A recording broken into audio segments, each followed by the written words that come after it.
अब देख रहे हैं पाक सिंध 24 न्यूज में हूं आपका होस्ट इरफान शेख ठट्टा से रिपोर्ट कर रहे हैं मोहम्मद अली शेख।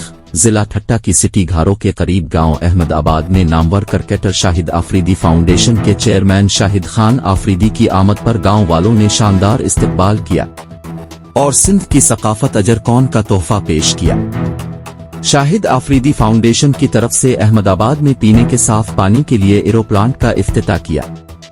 इस मौके पर यूसी पलीजानी के चेयरमैन तुफैल अहमद थीम, समाजी रहनुमा जावेद थीम, सीनियर सहाफी फैज मोहम्मद थीम, यूनस थीम, गुलाम मोहम्मद थीम और दीगर मौजूद थे।